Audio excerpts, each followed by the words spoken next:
Tout d'abord, je tiens à remercier le comité de l'amicale des internes pour ces journées scientifiques et de m'avoir également invité pour traiter ce sujet des complications urologiques des traumatismes du bassin dans le cadre du polytraumatisé.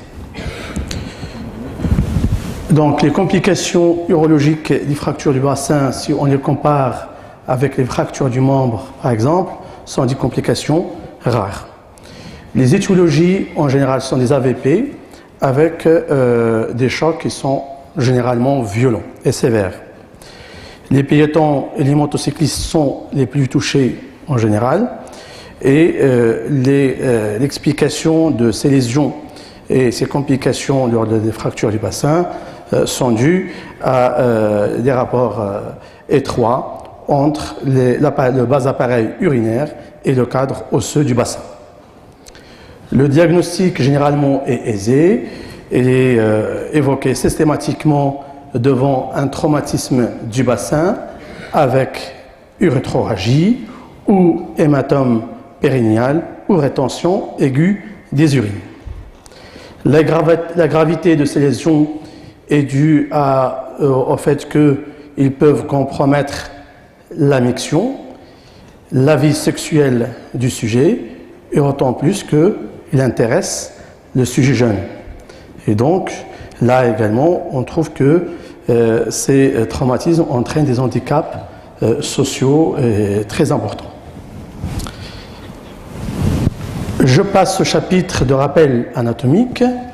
Là, c'est un schéma qui montre la disposition du bas appareil, parce que là, c'est le traumatisme du bassin, donc on ne va pas discuter le haut appareil, c'est-à-dire on ne va pas discuter le rein et l'urtère, on va s'intéresser surtout à la vessie et l'urètre, le bas appareil. Là, vous voyez la disposition de la vessie et de l'urètre par rapport au cadre osseux de la ceinture pelvienne, avec en postérieur le sacrum, en avant la symphyse pubienne, et latéralement il y a les os iliaques et les ischions, avec en avant les branches ischio-pubiennes et ilio-pubiennes. Monsieur, je peux avoir votre pointeur s'il vous plaît, parce que là ça ne marche plus. C'est le mien, donc il y a l'autre ici, donc très bien. Là, c'est un schéma qui montre le bas appareil. Vous voyez là, c'est la vessie. La vessie, en général, quand il est pleine, elle est abdominale, elle est exposée à l'éclatement lors du traumatisme du bassin. Quand elle est vide, elle est rétropubienne, elle est plus protégée. Là, on voit l'urètre, donc, avec ses segments, l'urètre postérieur et l'urètre antérieur. Le plus touché, c'est l'urètre postérieur, du traumatisme du bassin. L'urètre antérieur, qui est en général spongieux, il est souvent protégé. Là, sur ce schéma un peu plus gros, donc on voit là l'urètre, donc la vessie qui est là, l'urètre qui traverse la prostate, c'est l'urètre prostatique. Et donc, les lésions de l'urètre prostatique sont en général rares. Pourquoi? Parce qu'ils sont protégés par la prostate. Et quand on les trouve, c'est souvent des traumatismes très violents qui entraînent un éclatement de la prostate. On voit ici les canaux éjaculateurs et les vésicules séminales qui peuvent être touchés également. En bas ici, il y a l'urètre membraneux. L'urètre prostatique et l'urètre membraneux constituent l'urètre postérieur. Ce sont les plus exposés dans le traumatisme du bassin. Et donc, là, c'est l'urètre membraneux qui est entouré par le sphincter strié. Et donc, l'atteinte du sphincter strié peut entraîner des troubles mictionnels. Et là, ce que vous voyez là, c'est le plancher pelvien, où on trouve la ponévrose moyenne du périnée qui a un rôle très important dans la rupture de l'urètre membraneux, on va le voir dans les mécanismes. Lors du traumatisme du bassin, donc il y a un mouvement des os avec ascension de l'hémibassin, donc cette aponévrose va bouger d'une façon brutale et elle va couper l'urètre membraneux. Voilà, donc après, il y a ce schéma qui montre un petit peu le plexus sacré, donc voilà, celui-là, qui est responsable de l'innervation de la vessie, la prostate, le sphincter, et qui va également donner le nerf érecteur. Donc, l'atteinte de ce plexus sacré, qu'il soit au niveau sacré par des fractures sacrées ou au niveau de l'étirement, parce qu'il chemine dans les lames sacro-recto-génito-pubiennes, deux lames de part et d'autre, et ces lames-là, parfois, elles sont le siège d'étirement et de lésion de ce plexus qui peut entraîner des complications qu'on va voir. De point de vue épidémiologique, ces complications, comme j'ai dit, sont peu fréquentes. Environ 7% des traumatismes pelviens entraînent au moins une lésion urologique. Donc, pas tous les traumatismes du bassin entraînent des lésions urologiques. Parfois, on a des traumatismes du bassin avec rétention aiguë des urines, mais réflexe, dû à la douleur. Il ne faut pas sonder, évidemment, mais on va voir qu'après guérison et consolidation, le patient peut reprendre spontanément ses mictions. Et donc, là également, ça explique ce chiffre qui est de 7. Et il touche souvent l'homme jeune. Pourquoi l'homme? Parce que donc, on écarte les lésions urétrales, qui sont rares chez la femme, parce que son urètre il est court et mobile par rapport à l'urètre masculin. Donc, si on élimine les lésions urétrales, donc, ça diminue bien sûr la fréquence. Et pourquoi jeune? Parce que ces traumatismes, ils touchent la couche active de la société. Les étiologies, on a dit que ce sont en général les AVP avec traumatisme, avec des chocs violents et sévères. Il faut jamais oublier les lésions associées à ces chocs violents qui se voient dans un tiers des cas. Les lésions viscérales par exemple ou vasculaires.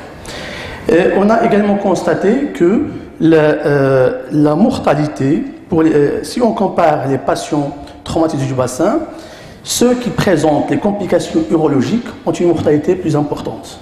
Et donc, si vous recevez un patient aux urgences avec des complications urologiques, il faut savoir qu'il y a un risque de mortalité élevé que quelqu'un d'autre qui n'a pas de complications urologiques. Là, c'est une diapositive qui montre des chiffres de notre service d'urologie au CHU Mohamed V d'Oujda. Donc, sur 2 ans, on a reçu 11 traumatisés du bassin avec manifestation urologique. Et là, je l'ai mis en rouge parce que les 4 patients des 11, elles ont une tentative de sondage dans les hôpitaux périphériques. Donc ça, c'est une faute grave. Quand vous essayez de sonder un patient avec rupture d'urètre, vous l'aggravez. Et donc là, presque un tiers ils ont tenté de le sonder, par exemple à Jarada ou à Berkane ou les autres régions. On a 5 ruptures de l'urètre qui ont tous opéré à 3 mois au stade de sténose, parce que c'est une attitude de notre service. On ne les opère pas aux urgences, on les laisse 3 mois après. Je vais vous montrer après pourquoi on les laisse, on diffère l'intervention parce qu'il y a beaucoup d'avantages. Et ce qu'on fait en général, c'est la résection avec anastomose terminale.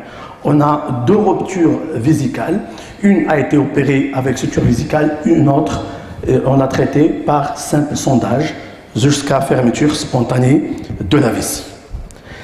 Et les 4 patients restants ont leur miction spontanée après clampage de la cystostomie à 3 mois. Comme je vous ai dit, pas tout traumatisme du bassin a une lésion urétrale, parfois la rétention et les réflexes.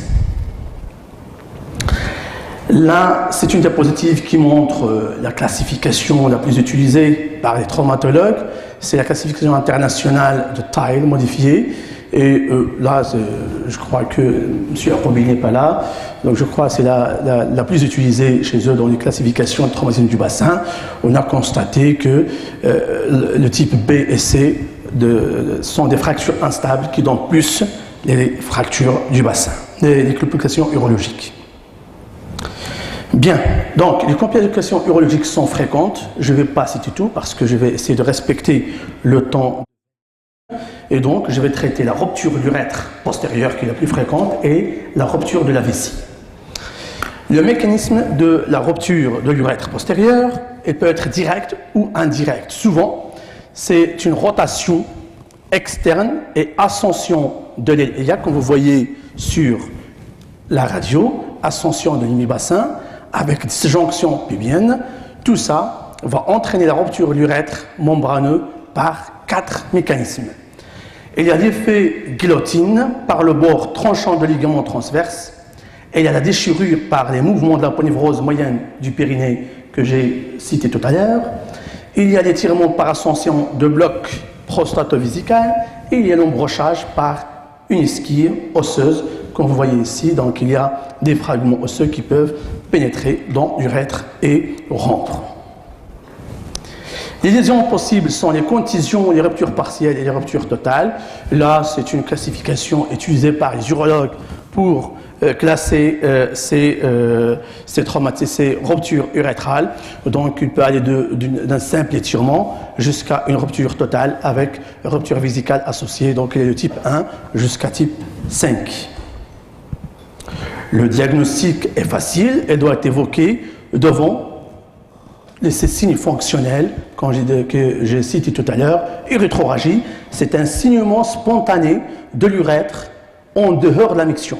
Le patient n'urine pas, mais il y a un écoulement du sang. Il faut le distinguer de l'hématurie. L'hématurie, c'est du sang dans les urines lors de la miction. Et bien sûr, la rétention avec des urines. L'examen clinique, il faut chercher un hématome périnéal, comme vous voyez ici, un hématome périnéal en lait de papillon, un empattement aux défenses l'hypocastre, le toucher rectal va chercher une prostate douloureuse, ascensionnée parfois. Il ne faut pas oublier de chercher une pie rectale, comme il a dit professeur Sophie tout à l'heure. Voilà, cela je la considère comme la diapositive la plus importante à retenir. Retenez la triade urétroragie, rétention avec des urines, hématome périnéal. Devant un de ces symptômes, il faut suspecter une rupture de l'urètre et le sondage est contre-indiqué. Si je sors aujourd'hui avec ce message, j'ai réussi ma présentation. Les examens complémentaires et la radiographie du bassin, essentiellement pour analyser le mécanisme lésionnel. Pas de corrélation entre l'importance des fractures et les lésions urétrales. On peut avoir des fractures énormes, mais l'urètre est respecté, ou l'inverse. Un bassin tout à fait normal sans fracture, mais le mouvement brutal de la ponévrose du périnée, il a coupé l'urètre.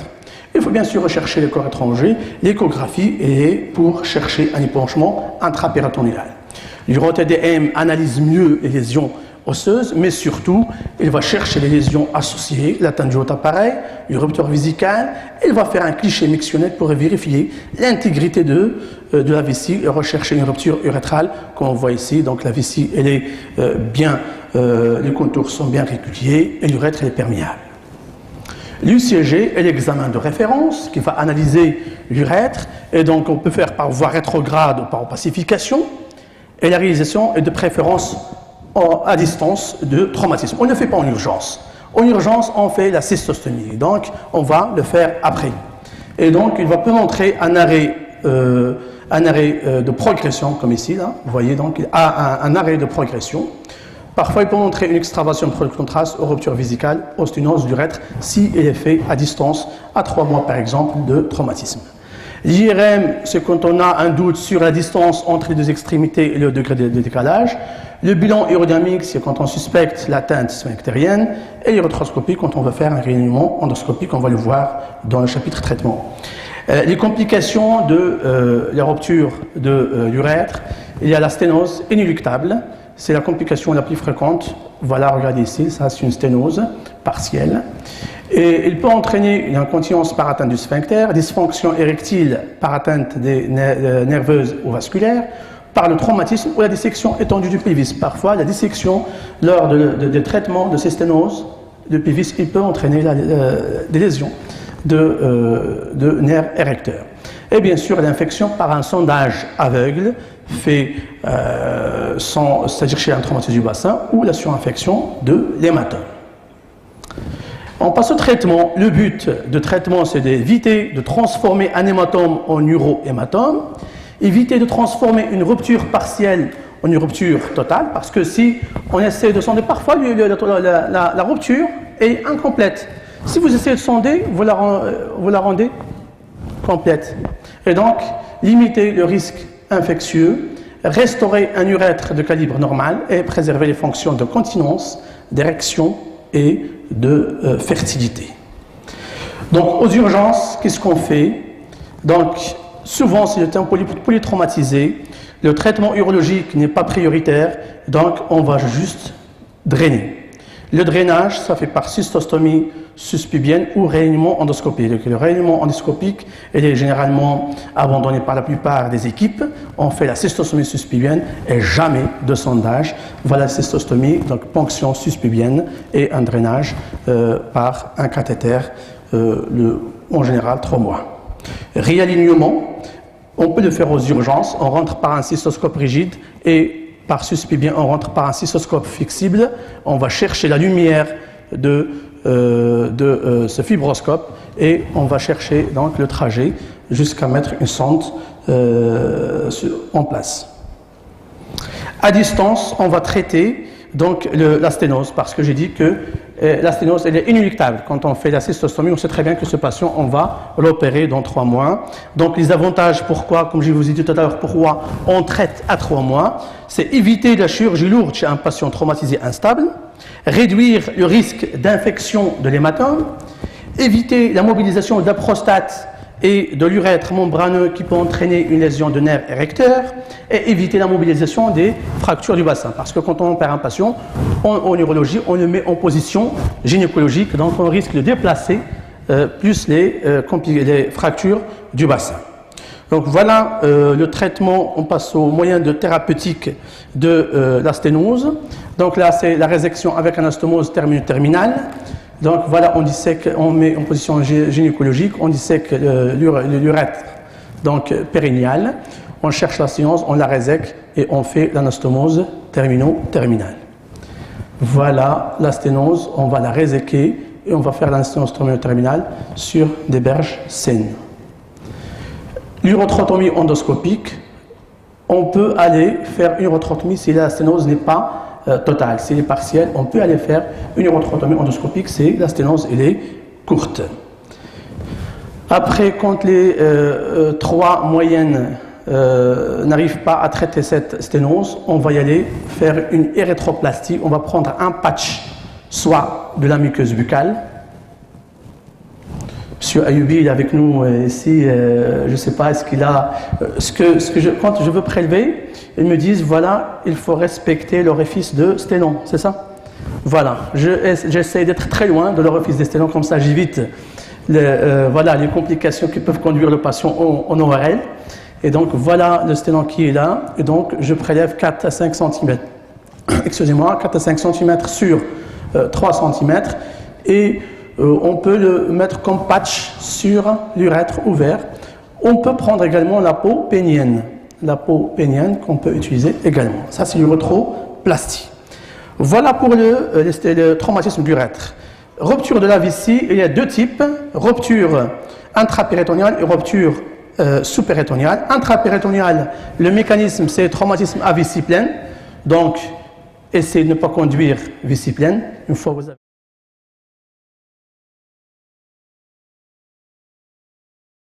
Il y aura le risque d'éclatement de la vessie. Donc, conduire à vessie vide, c'est mieux. Tableau clinique, pas de miction, pas de globe, contracture abdominale liée à la péritonite urineuse. Le diagnostic, c'est l'uroscanner et l'UCG qui montre l'extravasation de produits de contraste. Quand on opacifie la vessie, on voit le produit de contraste qui sort dans l'abdomen. Et le traitement, c'est la laparotomie en urgence, fermeture vésicale en 2 plans et sonde vésicale 8 à 10 jours. La rupture sous-péritonéale, donc le mécanisme c'est l'embrochage par esquille.